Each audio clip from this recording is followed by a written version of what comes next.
Hi everyone, my name is Calvin Cherry, and I have written a prequel to Bram Stoker's classic Dracula titled Stoker, Evolution of a Vampire.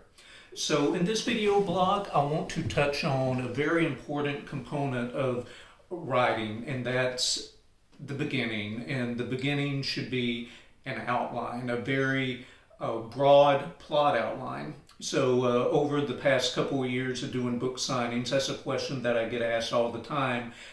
How did I go about writing such a very thick book? And my answer is always the same. It starts with an outline. So just like a goal, you start with the ending in mind. So if you think about it, where do you want to be in 5 years? You don't think about tomorrow and the day after or next week. You think about where you want to wind up. And so in my outline, I started at the very end, then worked my way backwards to the front. And from there, every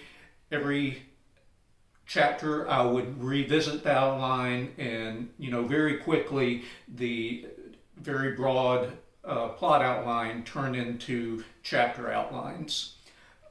So once I had the outline together and kept revisiting it, the book pretty much wrote itself based on my notes. So this, again, is the same notebook that I brought up last week when I talked about my research.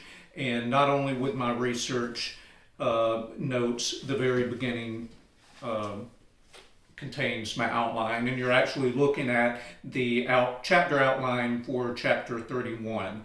And I've got like 20 bullet points. Bram did this, Florence does this, Noel does this, Dracula does this. And that's kind of how my approach stayed consistent through the entire writing process.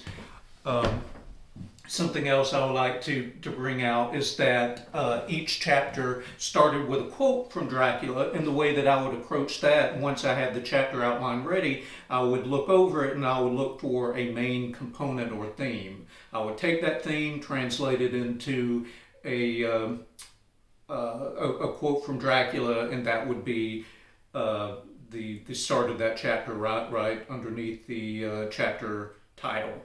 So I hope you found this information useful. Next week I'll be discussing the actually publication process. And as always, if you find my book interesting, it's available at all online book retail stores. And if you can't find it in a brick and mortar store, they'll be happy to order it for you. And finally, if you would like a signed copy, just instant message me and I'll be glad to hook you up with that. So again, thank you for your time. I will see you again next week. Goodbye.